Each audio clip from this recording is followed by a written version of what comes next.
قمنا للدعوة لله رب العالمين.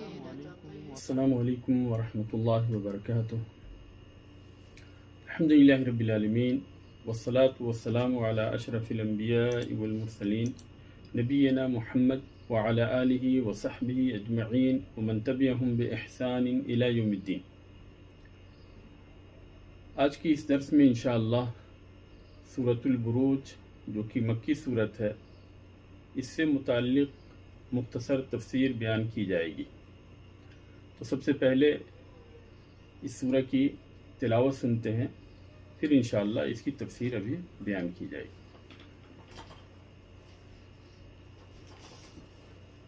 اعوذ باللہ من الشیطان الرجیم. بسم اللہ الرحمن الرحیم. والسماء ذات البروج واليوم الموعود وشاهد ومشهود.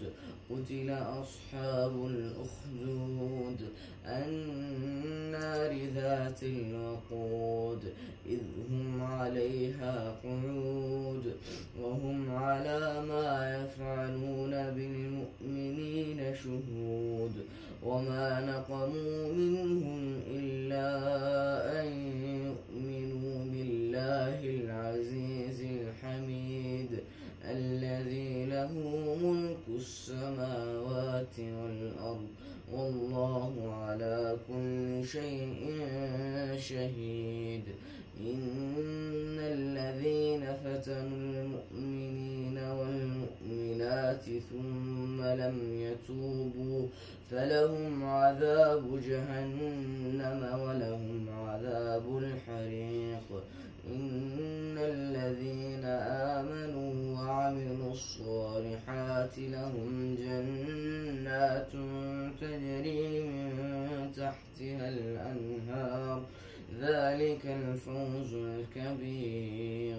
إن بطش ربك لشديد إنه هو يبدئ ويعيد وهو الغفور الودود ذو العرش المجيد فعال لما يريد. هل أتاك حديث الجنود فرعون وثمود بل الذين كفروا في تكذيب والله من ورائهم محيط. بل هو قرآن مجيد في لوح محفوظ.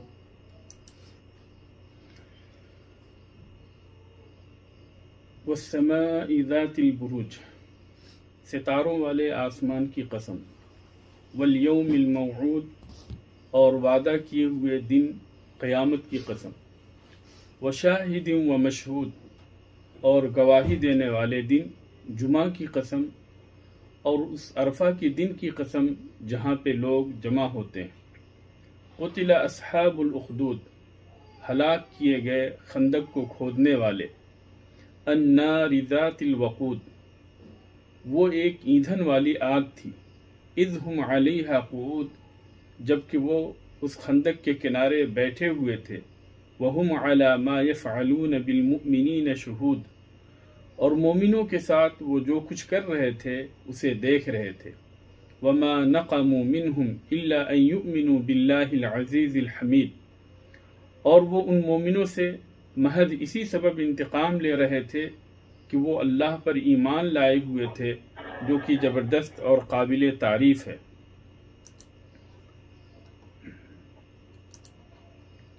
الذی لہ ملک السماوات والارض واللہ علی کل شیء شہید، جس کے لیے الذی لہ ملک السماوات والارض واللہ علی کل شیء شہید، جس کے لیے آسمانوں اور زمین کی بادشاہت ہے اور وہ اللہ ہر چیز کو دیکھ رہا ہے.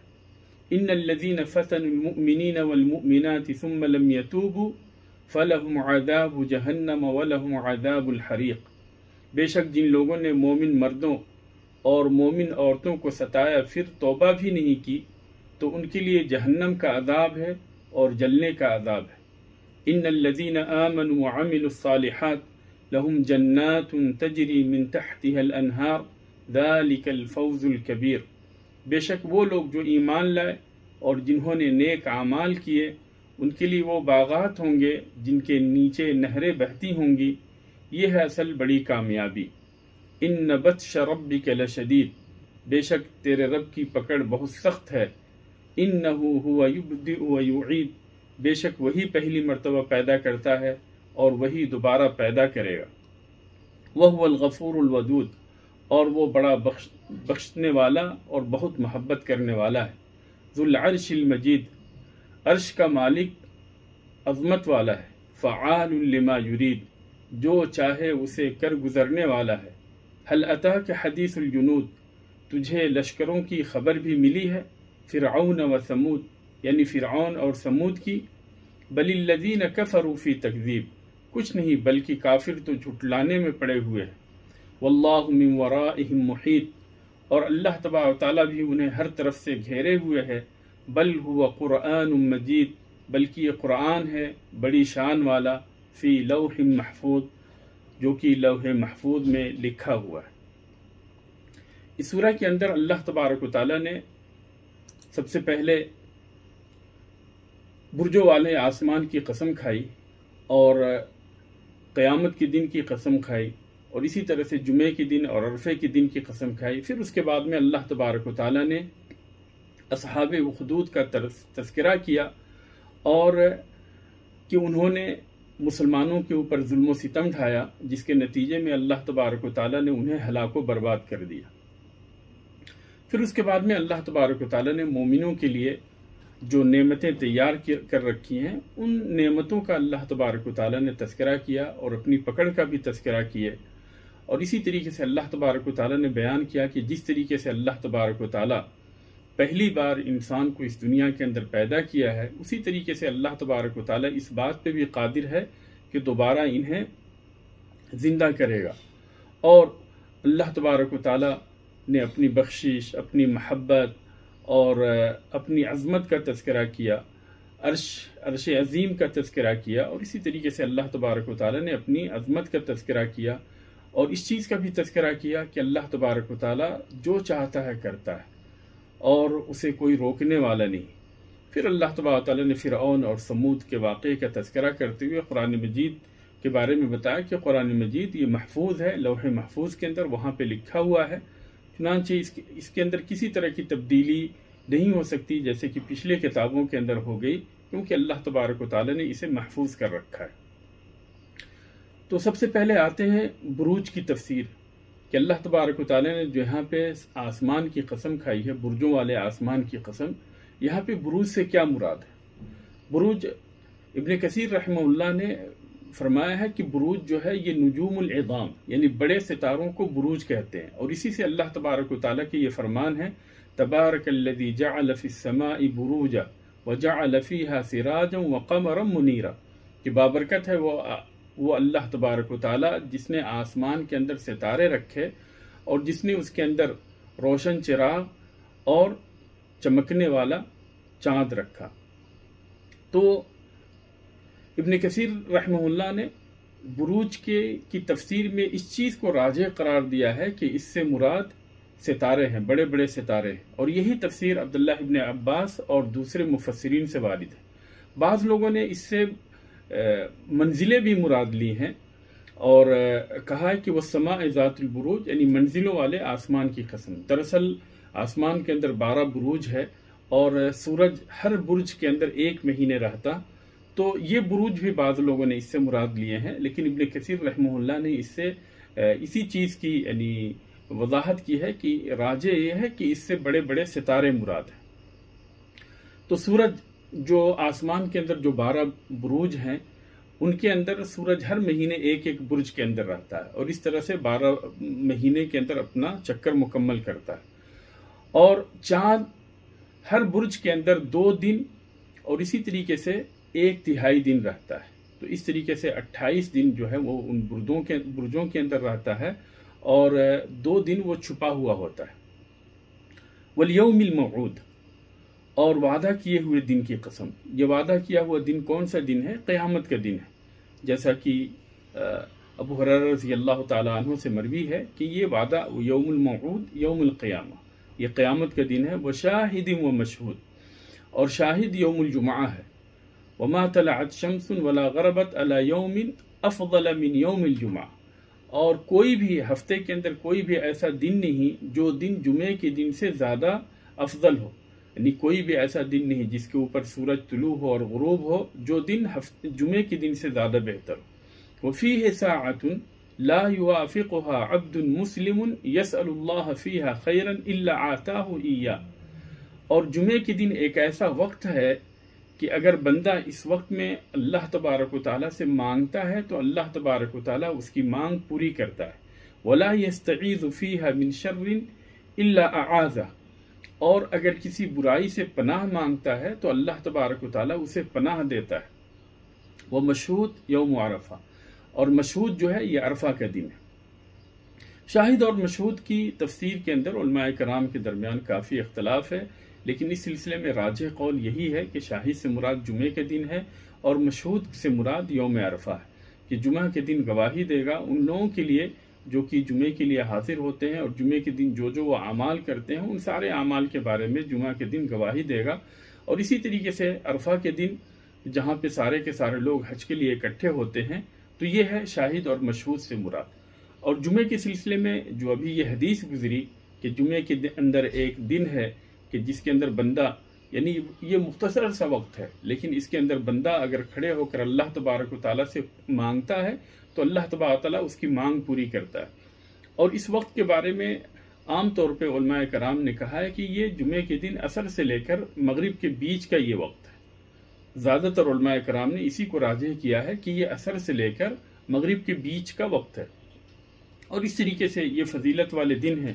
ان دنوں کے اندر ہماری یہ کوشش ہونی چاہیے کہ اب تو صرف ایک جمعہ بچا ہوا ہے رمضان سے پہلے، یعنی عید سے پہلے ایک جمعہ بچا ہوا ہے، تو اس جمعے کے اندر انسان کی یہ کوشش ہونی چاہیے کہ عصر سے لے کر مغرب تک اللہ تبارک و تعالیٰ سے مانگتا رہے، سوال کرتا رہے، تاکہ اللہ تبارک و تعالیٰ اس کی یعنی مراد پوری کر دے اور اس کی مانگ قبول کر لے، اس کے سوال کو قبول کر لے. تو یہ عصر سے مغرب کے بیچ کا وقت ہے. اور اسی طریقے سے بعض علماء کرام نے کہا ہے کہ جب امام ممبر پہ چڑھتا ہے اس وقت سے لے کر اس کے ممبر سے اترنے تک کا یہ وقت ہے، اس بیچ کا وقت جو ہے یہ مقبولیت کا وقت ہے. اور بعض علماء کرام نے کہا کہ جب دو خطبوں کے بیچ بیٹھتا ہے تو اس بیچ کا وقت جو ہے یہ قبولیت کا وقت ہے. بہرحال جمعے کے دن زیادہ سے زیادہ دعائیں کرنی چاہیے، اور خصوصی طور پہ عصر سے لے کر مغرب کے بیچ میں جب انسان نماز پڑھ کے فارغ ہو تو اسی وقت سے جو ہے وہ دعاؤں کے اندر مصروف ہو جائے تاکہ اسے حتمی طور پہ یہ وقت حاصل ہو جائے. پھر آگے اللہ تبارک و تعالیٰ نے، اور اس سلسلے میں امام بغوی کہتے ہیں کہ الاکثرون علی ان الشاہد یوم الجمعہ والمشہود یوم عرفہ. امام بغوی کہتے ہیں کہ اس شاہد اور مشہود کی تفسیر میں اکثر علماء کرام نے شاہد کا مطلب یوم الجمعہ کا ہے اور مشہود کا مطلب یوم عرفہ کا ہے، عرفہ کا دن. پھر اس کے بعد میں اللہ تبارک و تعالیٰ نے اصحاب اخدود کا تذکرہ کیا ہے کہ انہوں نے مسلمانوں کے اوپر کس طریقے سے ظلم و ستم ڈھائے. چنانچہ اللہ تبارک و تعالیٰ کہتا ہے قتل اصحاب الاخدود، کہ لعنت کیے گئے، ہلاک و برباد ہوئے خندق والے، یعنی جن لوگوں نے خندقیں کھودی تھیں اور مسلمانوں کو ستانے کے لیے، ان کے اوپر ظلم و ستم ڈھانے کے لیے، تو یہ سارے کے سارے ہلاک و برباد ہوئے. اور وجہ یہ تھی، یعنی انہوں نے خندق کھودی ہی اس لیے تھی. یہ خندق جیسے اس کی پہلے اللہ تبارک تعالیٰ نے صفت بیان کی النار ذات الوقود، جو کہ ایک بھڑکتی ہوئی یعنی آگ تھی، کہ اس خندق کے اندر انہوں نے آگ بھڑکائی تھی اور پھر مسلمانوں کو مجبور کیا تھا کہ یا تو وہ یعنی اسلام کو چھوڑ دیں، اللہ تبارک و تعالیٰ پر جو وہ ایمان لائے ہوئے تھے اس کا انکار کریں، یا یہ ہے کہ وہ خندق کے اندر داخل ہوں، اس بھڑکتی ہوئی آگ کے خندق کے اندر داخل ہوں. چنانچہ مسلمان جو ہے ایک دوسرے سے سبقت لے کر اس کے اندر داخل ہوئے، اس لیے کہ انہیں اس بات کا یقین تھا کہ یہ دنیا کے عذاب اللہ تبارک و تعالیٰ کے عذاب کے مقابلے میں کچھ بھی نہیں. اس لیے انہوں نے اللہ تبارک و تعالیٰ کے لیے اللہ تبارک و تعالیٰ پر کے اوپر ایمان کے اوپر قائم رہنے کے لیے انہوں نے دنیا کے عذاب کو انہوں نے اختیار کیا، اور آخرت کی نعمت کو انہوں نے ترجیح دی کہ اللہ تبارک و تعالیٰ اس کے بدلے میں ہمیں آخرت کے اندر جو نعمت دے گا اس نعمت کے مقابلے میں یہ عذاب کچھ بھی نہیں۔ چنانچہ اللہ تبارک و تعالیٰ فرمایا کہ اذ ہم علیہا قعود، کہ یہ لوگ جب مسلمانوں کو ستا رہے تھے، ظلم کر رہے تھے ان کے اوپر، تو وہ اس کے کنارے کنارے بیٹھے ہوئے بھی تھے۔ وَهُمْ عَلَى مَا يَفْعَلُونَ بِالْمُؤْمِنِينَ شُهُودٌ، اور مسلمانوں کے ساتھ جو کچھ بھی وہ کر رہے تھے اس کا مشاہدہ کر رہے تھے، دیکھ رہے تھے۔ تو اور انہوں نے انتقام کیوں لیا تھا؟ کیا انہوں نے کوئی بہت بڑا ظلم کیا تھا؟ مسلمانوں نے جو لوگ ایمان لائے تھے، کیا یہ ایمان لانے والے کوئی بہت بڑے ظالم تھے؟ ان کے ظلم کی وجہ سے انہوں نے ایسا کیا؟ ایسا نہیں، بلکہ ان کا جرم صرف یہ تھا کہ وہ اللہ تبارک و تعالیٰ پر ایمان لائے ہوئے تھے۔ وَمَا نَقَمُوا مِنْهُمْ إِلَّا أَن يُؤْمِنُوا بِاللَّهِ الْعَزِيزِ الْحَمِيدِ، کہ اللہ غالب کے اوپر، اللہ کے اوپر جو کہ غالب ہے اور حمد و ثنا کا مستحق ہے، اس کے اوپر یہ لوگ ایمان لائے ہوئے تھے، اس وجہ سے انہوں نے ظلم کیا۔ حالانکہ اللہ تبارک و تعالیٰ کی ذات تو وہ ہے الذی لہ ملک السماوات والارض، جس کے لیے آسمانوں کی اور زمین کی بادشاہت ہے، یعنی ساری چیزوں کا مالک اللہ تبارک و تعالیٰ ہے، ہر چیز کا مالک اللہ تبارک و تعالیٰ ہے۔ اس کے باوجود بھی انہوں نے مسلمانوں کے اوپر ظلم و ستم ڈھایا۔ جو لوگ اللہ تبارک و تعالیٰ پر ایمان لائے ہوئے تھے ان کے اوپر ان لوگوں نے ظلم و ستم ڈھایا۔ اور اس سلسلے میں مفسرین اس سورت کی تفسیر میں مفسرین ایک قصے کا تذکرہ کرتے ہیں جو کہ صحیح مسلم کے اندر بھی ہے، اور اس کو امام احمد نے بھی روایت کیا ہے۔ صہیب رضی اللہ تعالیٰ عنہ سے یہ واقعہ اس طرح سے آیا ہے کہ رسول اللہ صلی اللہ علیہ وسلم نے فرمایا کہ تم سے پہلے جو لوگ تھے ان میں ایک بادشاہ تھا اور اس کے پاس ایک جادوگر تھا۔ جب وہ جادوگر بوڑھا ہو گیا تو اس نے بادشاہ سے کہا کہ میری عمر اب بہت زیادہ ہو گئی ہے، اس لیے اے بادشاہ سلامت، آپ مجھے کوئی ایک ایسا بچہ دیجئے جو کہ ہنہار ہو اور جسے میں جادو سکھا سکوں۔ تو بادشاہ نے ایک بچے کو اختیار کیا اور اختیار کرنے کے بعد اس سے جادوگر کے پاس اسے بھیج دیا۔ اس طریقے سے وہ بچہ بادشاہ کے پاس سے جادوگر کے پاس، جادوگر کے پاس سے اپنے گھر والوں کے پاس اور بادشاہ کے پاس آتا جاتا رہتا تھا۔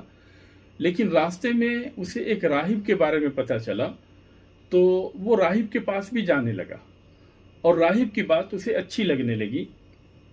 تو اس طریقے سے جس کی وجہ سے جو ہے وہ جادوگر کے پاس جانے میں لیٹ ہو جاتا تھا، اور پھر جب جادوگر کے پاس سے واپس لوٹتا تو پھر راہب کے پاس چلا جاتا، تو اس طریقے سے گھر والوں کے پاس لوٹنے میں بھی اسے تاخیر ہو جاتی، جس کی وجہ سے جادوگر بھی اسے پیٹا کرتا تھا، یعنی لیٹ ہونے کی وجہ سے، اور گھر والے بھی اسے پیٹا کرتے تھے۔ تو ایک دن اس نے راہب کے سامنے اس کا تذکرہ کیا اور کہا کہ میں جب آپ کے پاس سے جادوگر کے پاس جاتا ہوں اور تاخیر ہو جاتی تو وہ بھی مجھے مارتا ہے، اور جب گھر والوں کے پاس جاتا ہوں اور تاخیر ہو جاتی ہے تو وہ بھی مجھے مارتے ہیں۔ تو راہب نے اسے کہا کہ ایسا کرو کہ جب جادوگر کے پاس پہنچنا تو اسے کہنا کہ گھر والوں نے روک لیا، اور اسی طریقے سے جب گھر والوں کے پاس پہنچنا اور تاخیر ہو جائے گی تو کہنا کہ جادوگر نے روک لیا تھا۔ پھر ایک دن کا معاملہ یہ ہوا کہ جب وہ جا رہا تھا، جادوگر کے پاس جا رہا تھا، تو راستے میں ایک بہت ہی دیو شکل ایک جانور تھا، بیٹھا ہوا تھا، اور لوگ ایک راستے کو کراس نہیں کر پا رہے تھے، گزر نہیں پا رہے تھے خوف کی وجہ سے۔ تو اس بچے نے سوچا کہ آج کا دن بہت ہی مناسب دن ہے اس بات کو معلوم کرنے کے لیے کہ جادوگر کی بات اچھی ہے یا راہب کی بات اچھی ہے۔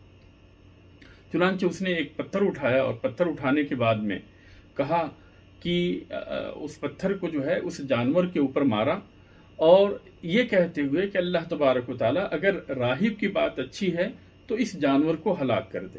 چنانچہ اس نے پتھر مارا اور پتھر مارنے کے ساتھ ہی وہ ہلاک ہو گیا، اور پھر لوگ جو ہے آسانی کے ساتھ گزرنے لگے، راستے کو کراس کرنے لگے۔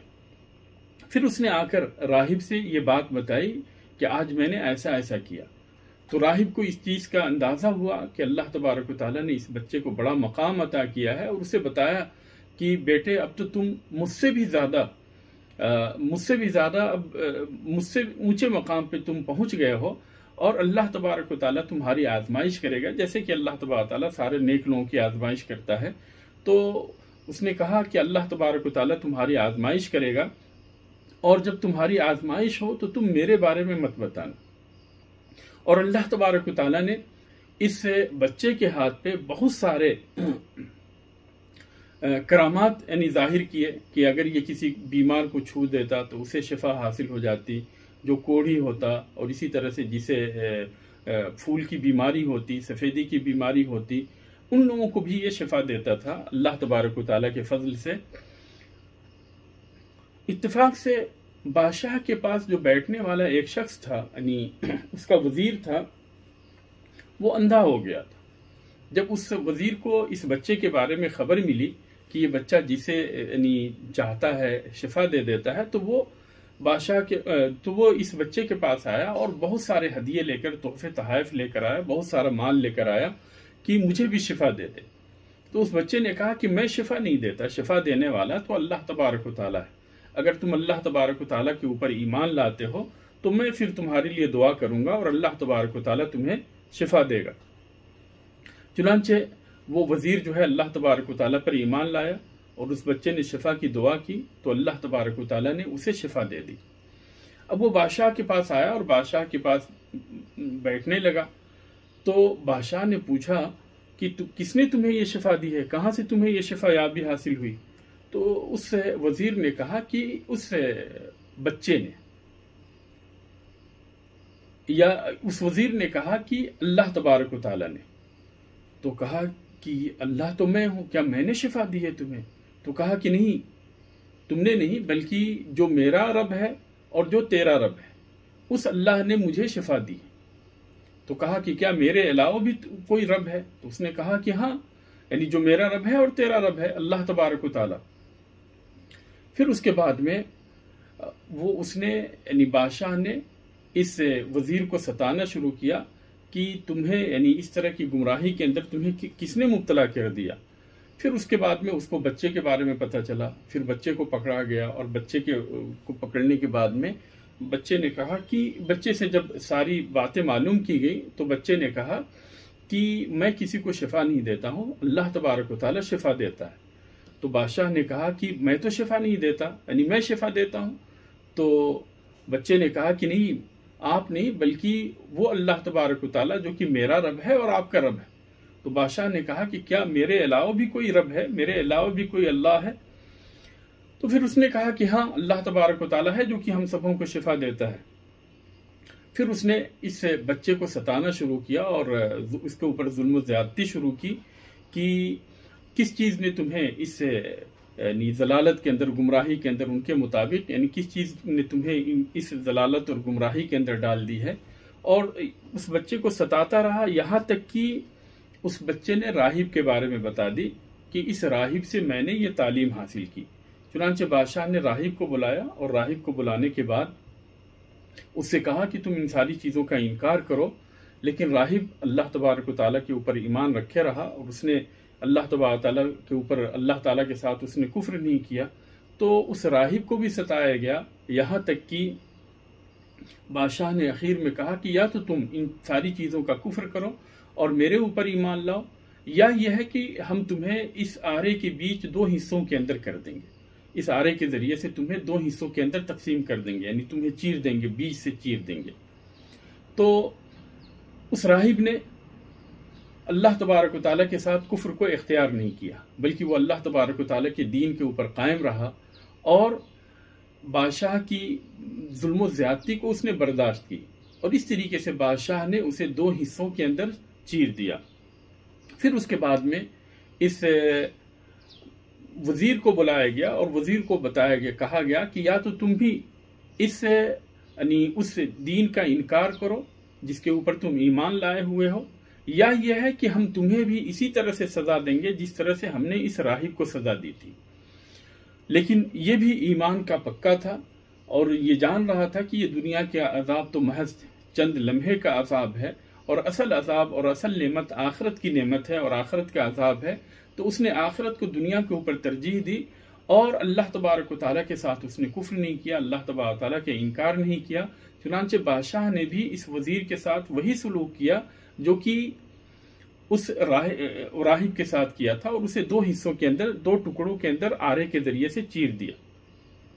پھر اس کے بعد میں ہوا یہ کہ اس بچے کو بلایا گیا اور بچے سے کہا گیا کہ اللہ تبارک و تعالیٰ کا انکار کرو۔ جب اس نے انکار نہیں کیا تو کچھ لوگوں کے ساتھ اس بچے کو بادشاہ نے لگا دیا اپنے حواری مواری کے ساتھ، اور کہا کہ جب پہاڑی کی سب سے اونچی چوٹی پہ جانا تو وہاں پہ اس سے کہنا کہ یہ یعنی اپنے رب کا انکار کرے۔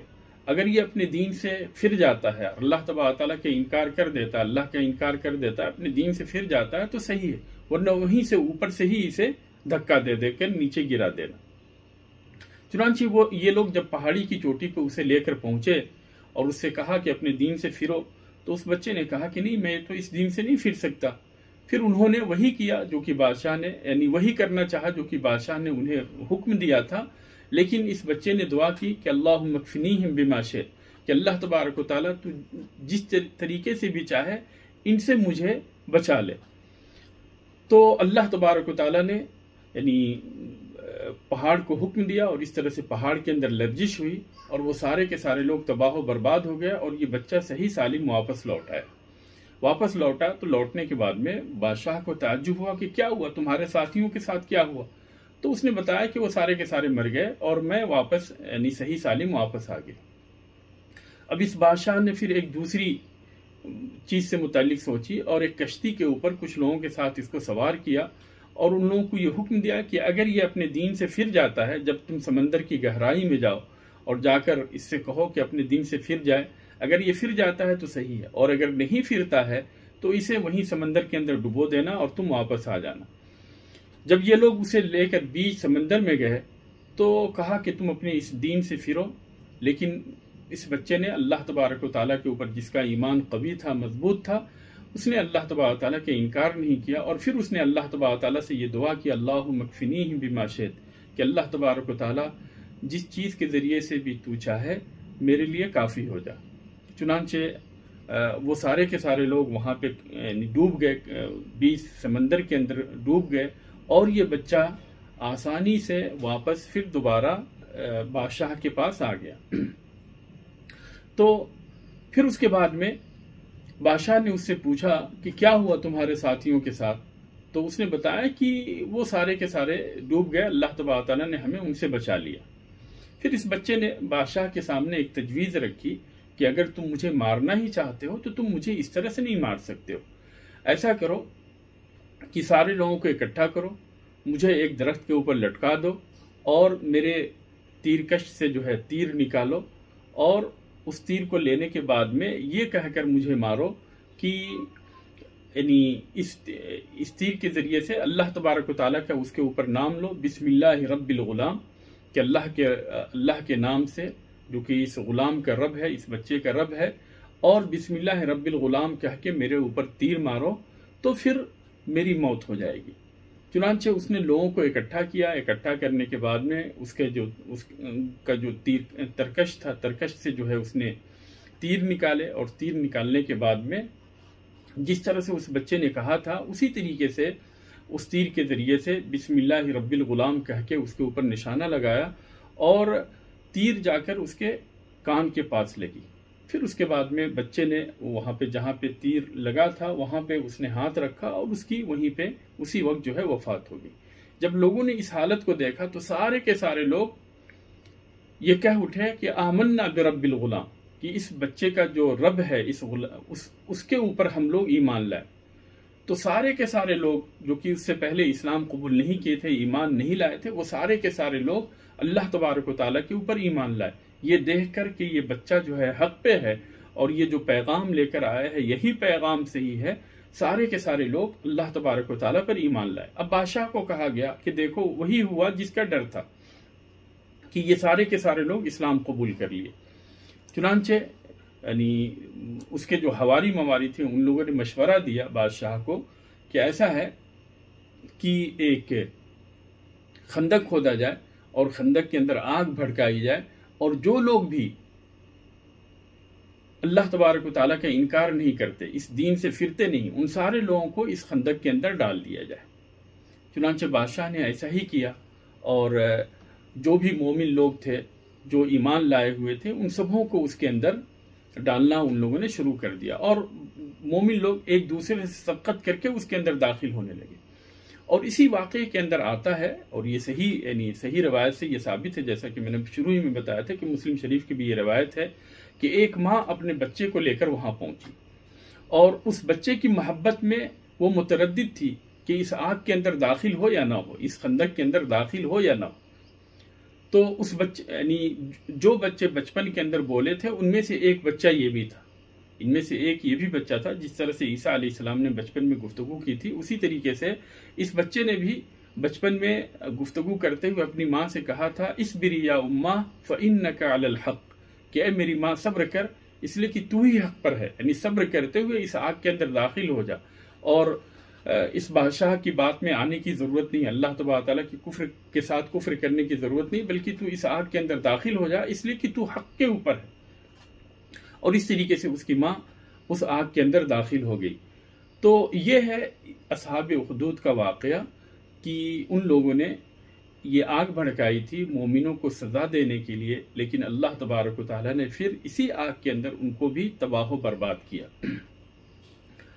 اور بعض روایتوں کے اندر آتا ہے کہ یہ سارے کے سارے لوگ جب نصرانی ہو گئے تھے تو یہودیوں نے ان کے اوپر حملہ کیا، اور یہودیوں نے کہا کہ یا تو تم یہودیت کو قبول کرو یا یہ ہے کہ ہم تمہیں اس طرح کی سزا دیں گے، لیکن ان لوگوں نے یہودیت کو قبول نہیں کیا بلکہ نصرانیت کے اوپر باقی رہے، جس کی وجہ سے انہیں سزا دی گئی۔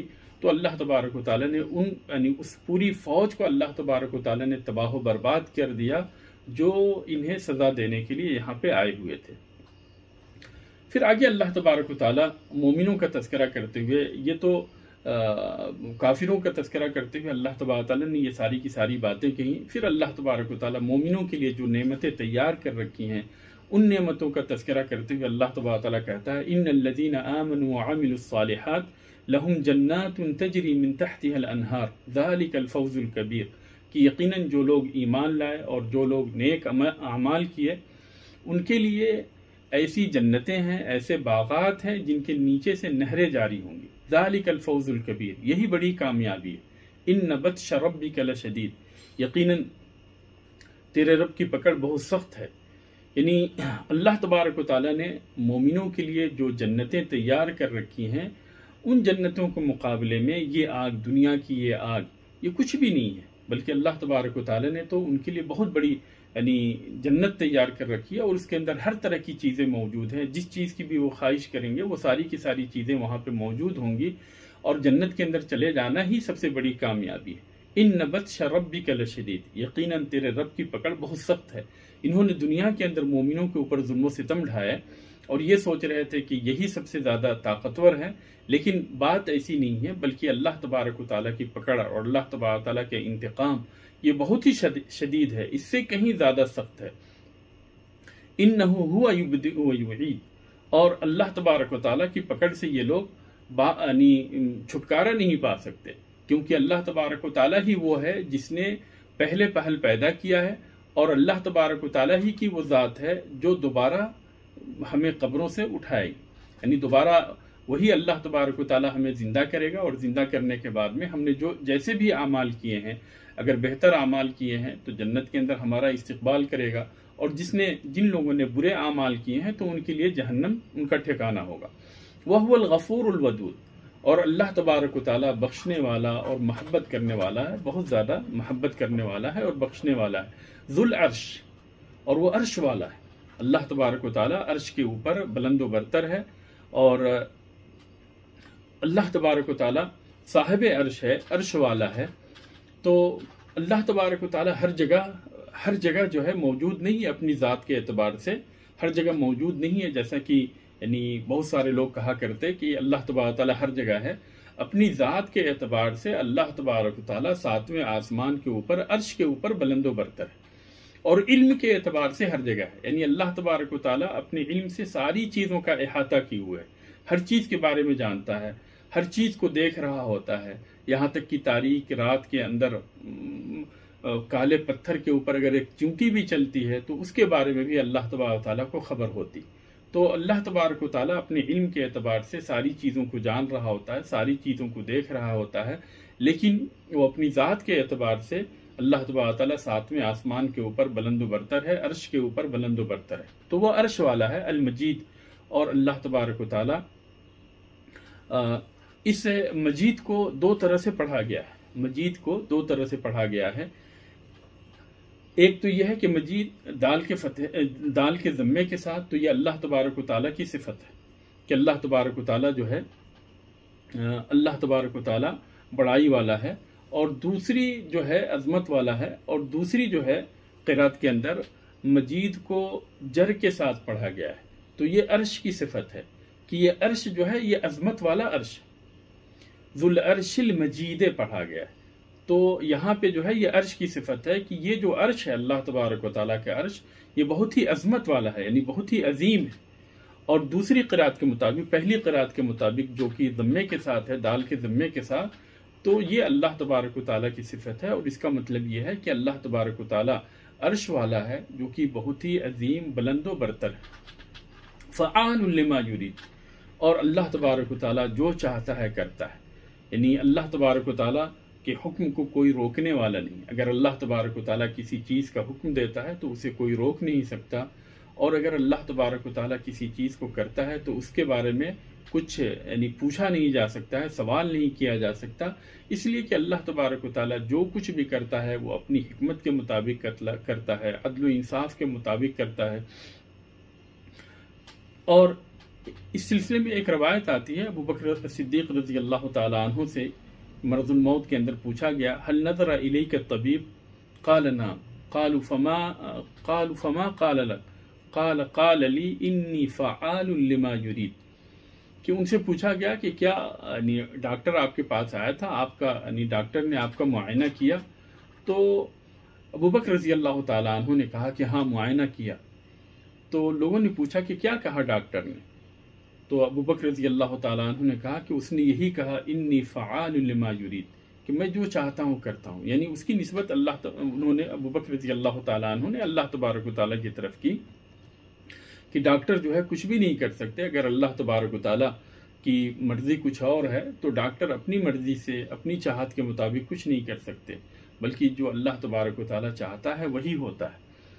حل اتاک حدیث الجنود. آگے اللہ تبارک و تعالیٰ کہتا ہے کہ کیا تمہیں یعنی ان لشکروں کی خبر آئی، فرعون و سمود، فرعون کے بارے میں اور سمود کے بارے میں، کہ اللہ تبارک و تعالیٰ نے ان کے ساتھ کیا کیا تھا، ان کے اوپر کس طرح سے عذاب کو نازل کیا تھا، کس طرح سے اللہ تبارک و تعالیٰ نے ان سے انتقام لیا تھا. کیا یہ ساری کی ساری خبریں آپ کے پاس آئیں؟ ان بطش ربک لشدید. یقیناً آپ کے رب کی پکڑ بہت ہی سخت ہے. اگر اللہ تبارک و تعالیٰ ظالم کو ڈھیل دیتا ہے تو ظالم کو یہ نہیں سمجھنا چاہیے کہ وہ یعنی بہت ہی زیادہ طاقتور ہے اور بہت ہی زیادہ مضبوط ہے اور وہ جو چاہتا ہے کر سکتا ہے. اللہ تبارک و تعالیٰ نے فرعون کو بھی ڈھیل دے رکھی تھی اور اللہ تبارک و تعالیٰ نے سمودیوں کو بھی ڈھیل دے رکھی تھی. لیکن جب اللہ تبارک و تعالیٰ نے ان کی پکڑ کی تو سبوں کو ہلاک و برباد کر دیا. فرعون کو جو کہ جسے کہ اپنی حکومت کے اوپر ناز تھا اور وہ اپنے آپ کو یہ کہا کرتا تھا انا ربکم الاعلی، کہ میں ہی تمہارا سب سے بڑا رب ہوں، یعنی میں ہی تمہارا پرمیشور ہوں. اللہ تبارک و تعالیٰ نے اسے آنن فانن ہلاک و برباد کر دیا. اور اخیر میں جب اس نے اللہ تبارک و تعالیٰ کے عذاب کو دیکھ لیا تو اپنی زبان سے یہ کہنے لگا آمنت برب موسیٰ و ہارون، کہ موسیٰ اور ہارون کے رب کے اوپر میں ایمان لایا. لیکن اس وقت ایمان لانا جب روح یعنی حلقوم تک پہنچ جائے، جب جان نکلنے لگے تو اس وقت ایمان لانے کا کوئی فائدہ نہیں. تو اس طریقے سے اللہ تبارک و تعالیٰ نے ظالموں کو ہلاک و برباد کیا. اللہ تبارک و تعالیٰ سے بڑھ کر کوئی نہیں، اللہ تبارک و تعالیٰ سے زیادہ طاقتور کوئی نہیں. چنانچہ جو بھی یعنی انتقام لیتے ہیں، مومنوں سے انتقام لیتے ہیں، مومنوں کو سزائیں دیتے ہیں، انہیں ہمیشہ یہ ذہن کے اندر یہ بات رکھنی چاہیے کہ اللہ تبارک و تعالیٰ انہیں ڈھیل دے رکھا ہے اور جب چاہے گا اللہ تبارک و تعالیٰ ان کی پکڑ کر لے گا. اور پھر جب اللہ تبارک و تعالیٰ پکڑ کرے گا تو اس کی پکڑ بہت سخت ہوتی ہے، اس سے کوئی چھٹکارا نہیں دے سکتا. بل الذین کفروا فی تکذیب، یعنی کافر تو یہ تو جھٹلانے میں لگے ہوئے ہیں، شک کے اندر ہیں، کفر کے اندر ہیں اور دشمنی میں لگے ہوئے ہیں، لیکن اللہ تبارک و تعالیٰ کی پکڑ بہت سخت ہے۔ واللہ من ورائہم محیط، اللہ تبارک و تعالیٰ چاروں طرف سے ان کا احاطہ کیے ہوئے ہے، ان کو گھیرے ہوئے ہے، ان کے اوپر قادر ہے اور قاہر ہے، اور وہ اللہ تبارک و تعالیٰ کی پکڑ سے دور نہیں جا سکتے، بھاگ نہیں سکتے ہیں۔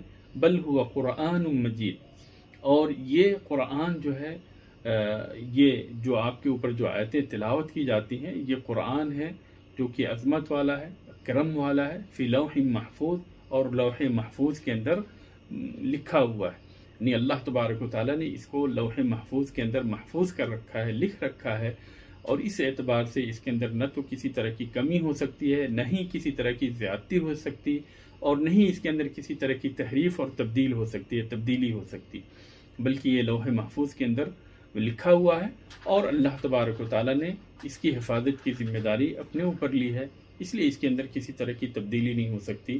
اللہ تبارک و تعالیٰ سے دعا ہے کہ اللہ تبارک و تعالیٰ ہمیں قرآن کو سمجھنے اور اس کے مطابق عمل کرنے کی توفیق عطا فرمائے۔ اللہ تبارک و تعالیٰ قرآن کو ہمارے لیے حجت بنائے، نہ کہ ہمارے خلاف حجت بنائے۔ اللہ تبارک و تعالیٰ تو سب کی دعاؤں کو سنتا اور قبول کرتا ہے، اللہ تعالیٰ تو ہماری بھی دعاؤں کو سن لے اور قبول فرما لے۔ آمین وآخر دعوانا ان الحمد للہ رب العالمین۔